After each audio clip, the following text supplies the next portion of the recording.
Collider accelerate protons along a 27-kilometer ring, analyzing millions of subatomic collisions every second. The primary goal of this hardware was to find the Higgs boson, and in 2012 it succeeded. This discovery completed the final predicted piece of the Standard Model. Since the Higgs was found, the giant colliders have failed to detect a single new, unpredicted particle. To compensate for this lack of physical evidence, theoretical physics has increasingly relied on mathematical band-aids. This has led to an era of parameter bloat.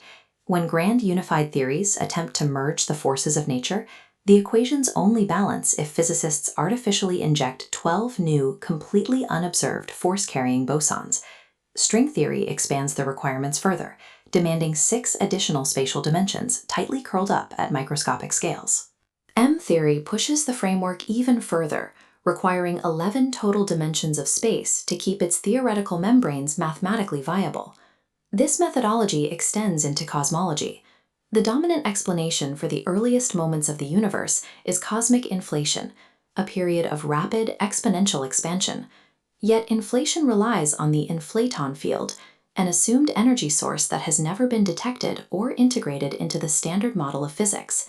Inflation operates as a phenomenological fit. Theorists can dial arbitrary parameters and shape theoretical potentials to match whatever new observational data telescopes provide. The core Standard Model provides a stark contrast. It is a rigid, highly constrained system where parameters are dictated by strict rules of quantum consistency. To understand the origin of the universe, physics must move past the invention of phantom particles and rigorously apply the laws of nature we already know. Neil Turok proposes a rigid alternative to this endless addition of variables, known as minimalist Standard Model cosmology. This framework imposes a severe constraint. Absolutely no new particles, fields, or dimensions of space can be added to the established Standard Model and general relativity.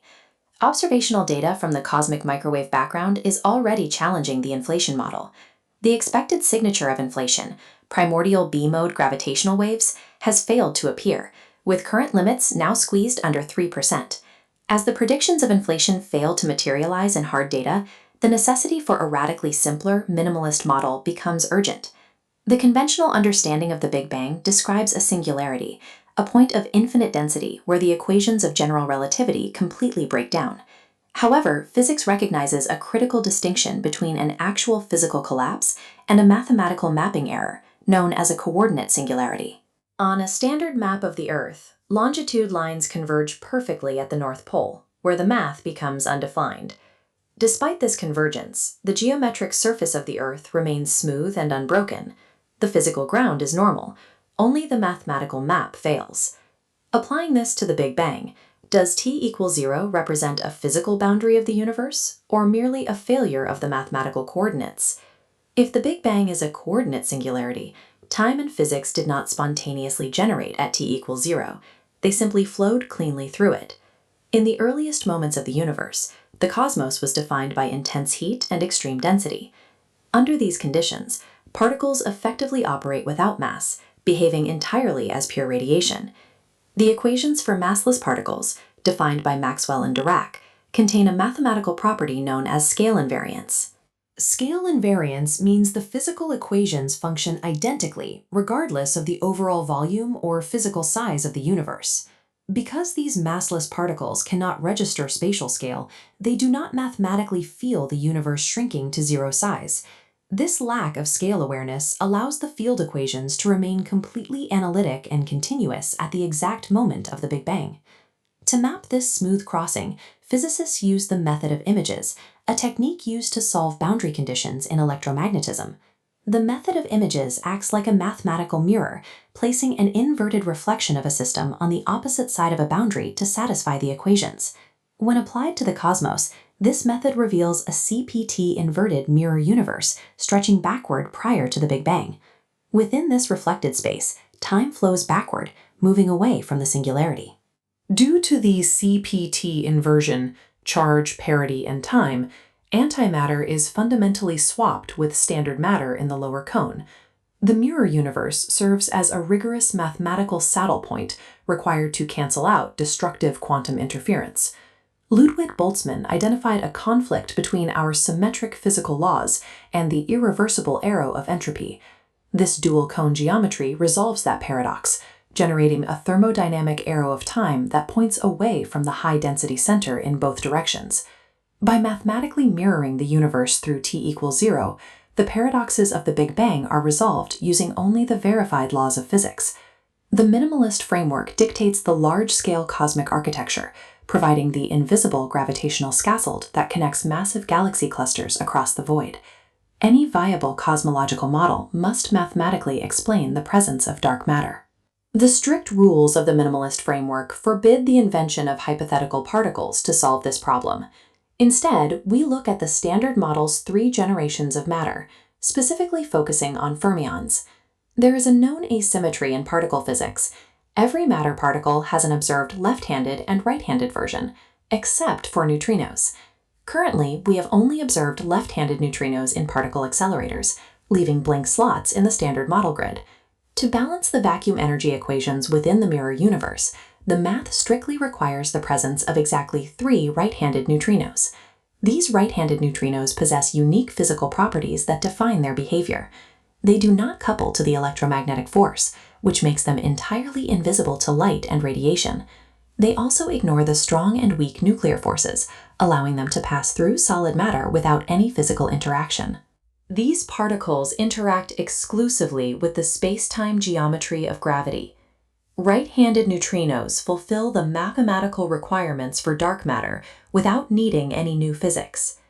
The ultimate test of any scientific theory is its ability to offer a hard, falsifiable prediction that can be destroyed by observation.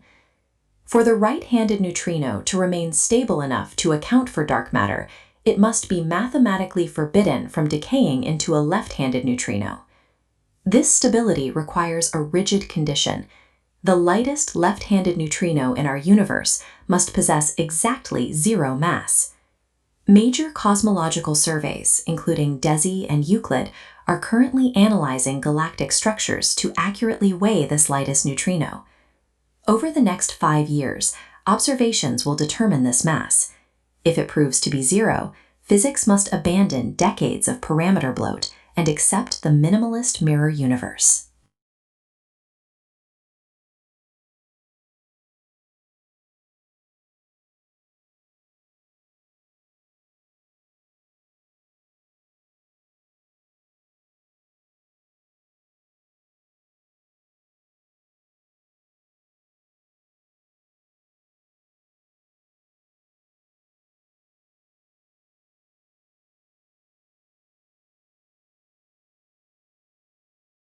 So I want you to drop your phone on the floor right now, or well, at least imagine doing it. Yeah, please don't actually break your screen for this. Right, don't do that. But, if you did, your eyes, your brain, basically your basic common sense, all of it tells you that a fundamental force called gravity just reached up and, pulled that object down. Which is completely logical to what we all feel every single day. Exactly. But according to the strictest mathematics of general relativity, absolutely zero force acted on your phone just then. None. Gravity is, well, it's an illusion.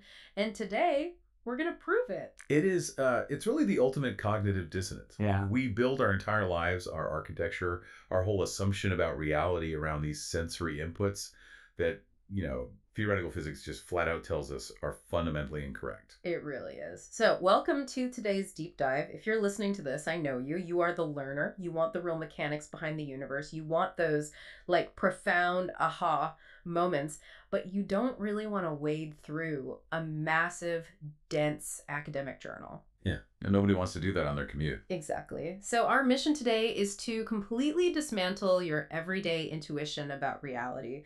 And we have a massive stack of sources today. We're talking cutting edge cosmology, quantum mechanics, analytic idealism, and even a bit of philosophical theology. We are dissecting the absolute fabric of reality here. Like Wow. the actual math that dictates why you exist, how you exist, and what existing even means in the first place. Yeah, it's huge. So here is the roadmap for you. We are going to start at the absolute beginning of the universe, and from there, we'll unravel the illusions of gravity and time. Oh, the time stuff is just wild. It is. And then we'll explore this mind-bending theory that physical matter might actually just be like a hallucination of a universal consciousness. Right. And finally, we'll discover how the ultimate freezing heat death of the cosmos might mathematically trigger its own rebirth. So, okay, let's unpack this, starting with the origin of everything, the Big Bang. Right. So to really understand reality, you have to look at the foundational code, right? Right.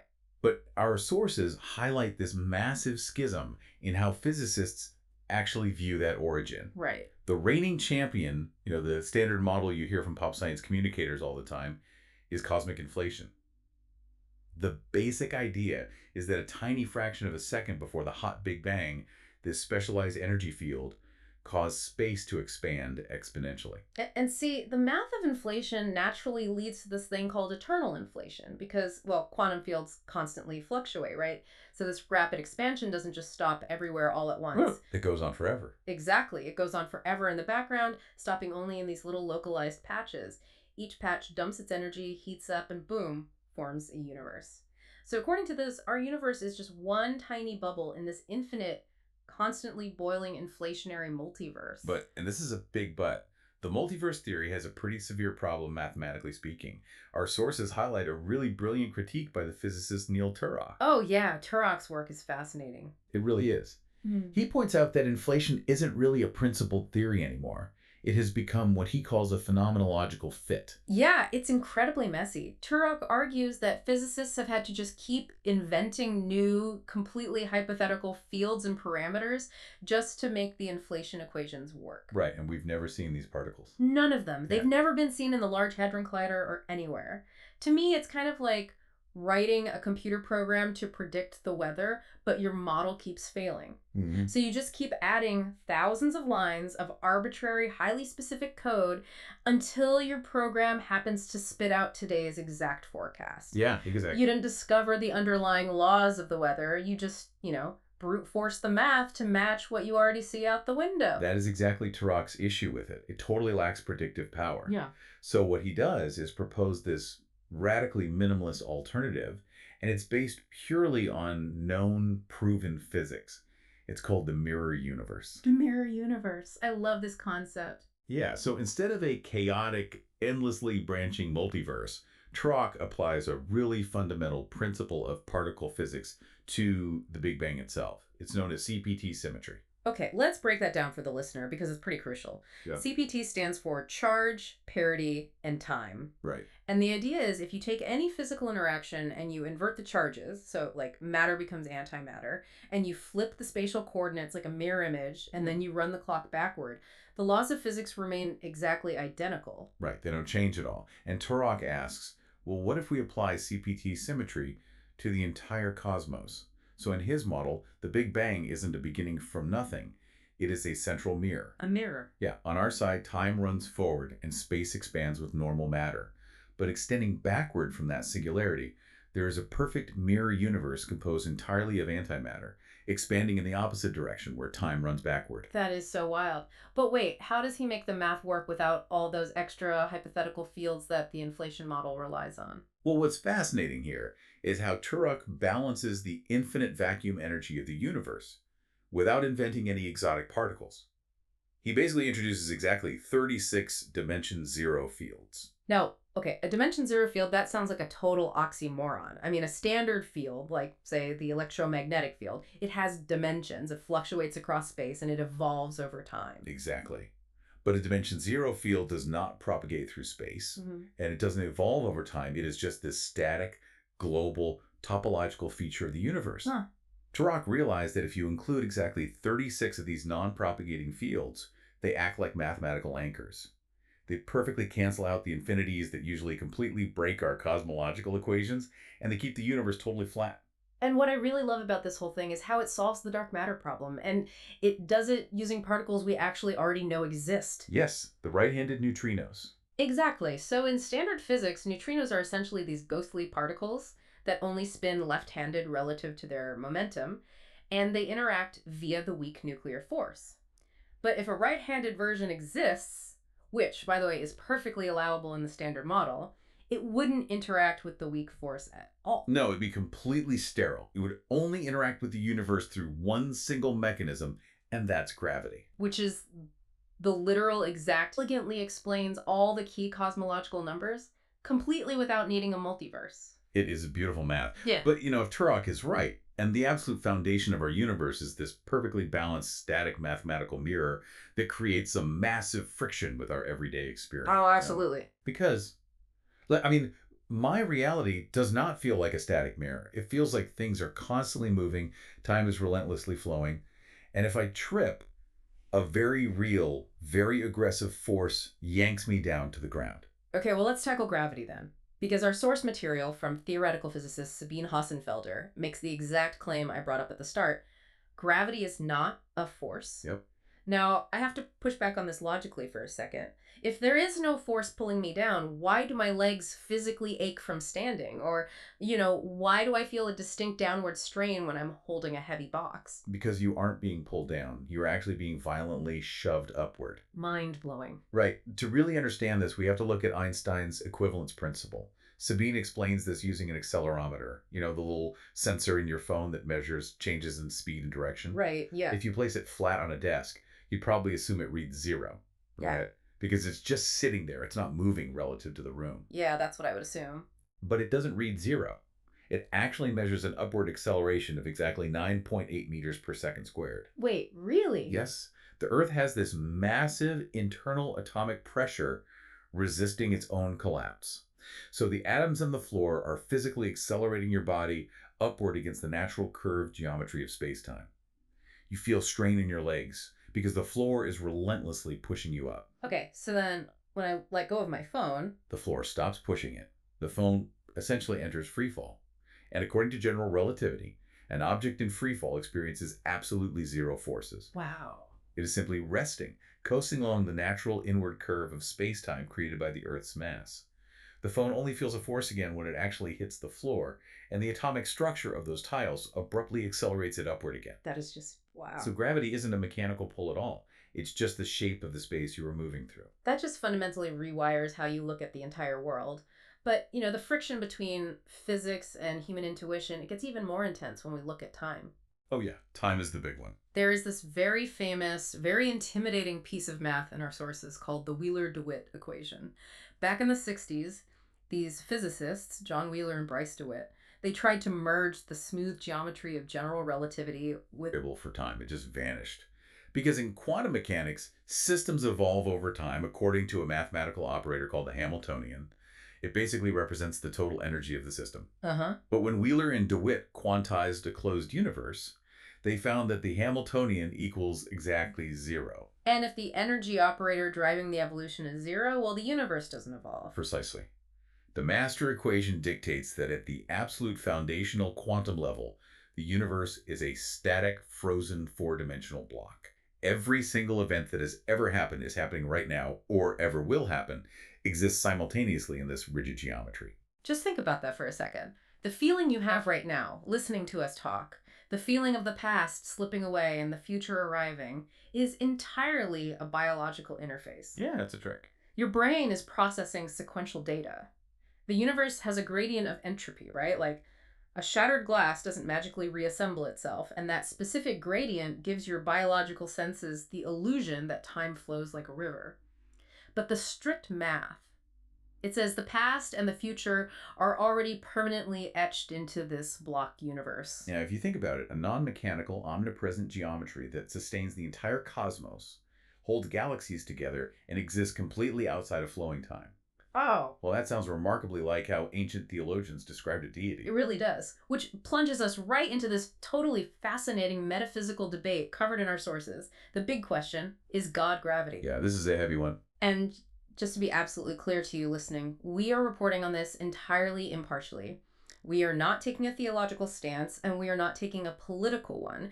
We are just looking strictly at how the boundaries between theoretical physics and philosophy begin to blur when you start dealing with concepts of this massive scale. Right, because it's a comparison that has been made for literally centuries. On the pro side of the debate, proponents argue that gravity and classical definitions of God share almost identical functional properties. Yeah. They're both omnipresent, completely invisible, non-contingent, and they sustain all of physical reality. The sources even bring up Colossians from the New Testament, which states, "In him all things hold together." And I mean, even Isaac Newton, the father of gravitational math himself, he was deeply disturbed by his own discovery. He really hated it. He hated the idea of action at a distance. He could not stomach the idea that the sun could physically pull on the Earth across 93 million miles of completely empty vacuum without, like, a mechanical gear or a rope. So he eventually concluded that this invisible sustaining geometry must be the direct, literal presence of God. If God and gravity share every functional property, while Occam's razor suggests maybe they are the exact same entity. But of course, the con side of this debate is incredibly logically rigorous.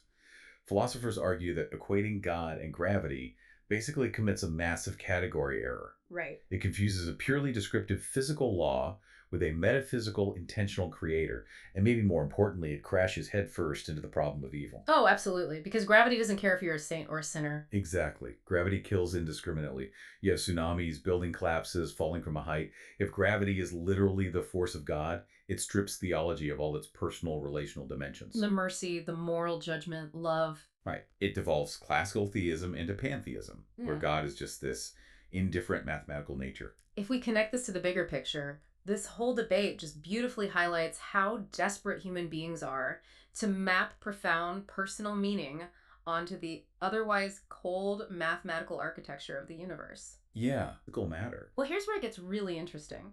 Because if you strip away space and time, you have to ask where human consciousness actually fits into all this math. Mhm. Our sources introduce the work of Dr. Bernardo Kastrup and his theory of analytic idealism. Kastrup flips the standard materialist worldview completely upside down. We usually assume matter is fundamental, right? Atoms bounce around and somehow, almost magically, consciousness emerges from the wet meat of our brains. Yeah, that's the standard assumption. Kastrup argues the exact opposite. He says consciousness is fundamental, matter is the illusion. And to explain the mechanism of this, Kastrup uses an incredibly clarifying analogy about an airplane dashboard. Imagine you are a pilot flying at night purely by your instruments. Mm-hmm. You look at the altimeter, you check the fuel gauges, the artificial horizon. Those dials give you accurate, vital information that prevents you from crashing the plane. Right. But the dials are not the actual sky. Oh, wow. Physical matter, according to Kastrup, is just the dashboard. When you look at a brain or a tree or a star, you're not seeing reality as it truly is. Concrete physical matter is simply what a mental state looks like when it's observed from the outside. Individual conscious entities, you, me, the dog, the trees, they are all just dissociated alters of that one universal consciousness. Yeah, he points to the actual mechanism of dissociative identity disorder in psychiatry. Exactly. In Didi, a single human mind can fracture into multiple isolated centers of awareness. One alter can have entirely different memories, physiological responses, even personality traits, and be completely unaware of the other alters. So Kastrup is applying this known psychological mechanism globally. The profound feeling of separation you experience right now, that feeling that you are a singular person inside a bag of skin looking out at an external dead universe, it's an illusion caused by a dissociative boundary. You are literally the universe viewing itself from a localized perspective. And this framework offers a really rational mechanism for phenomena that usually just get dismissed as paranormal.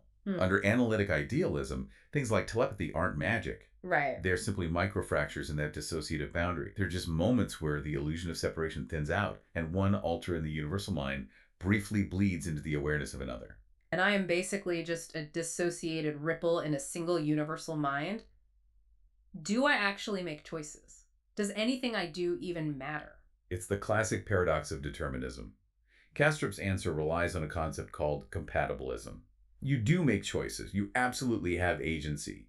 But you make the only wide choice you possibly could make because you are the exact product of your precise configuration. So you aren't rewriting the rules of the universe from scratch. Your choices emerge entirely from who and what you are in that given microsecond. Exactly. You are simply discovering the script of who you already are, rendering a new angle of reality that the universal mind is experiencing through you. Okay, so we have stripped away the Big Bang, redefined gravity, frozen time entirely, and positioned consciousness as the fundamental dashboard of reality.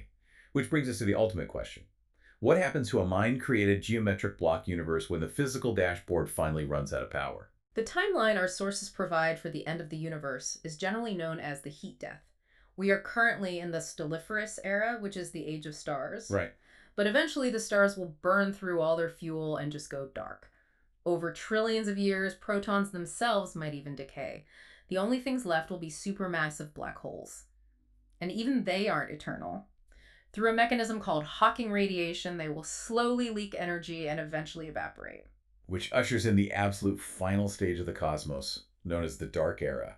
The universe becomes this rapidly expanding, ultra-dilute gas of purely massless photons.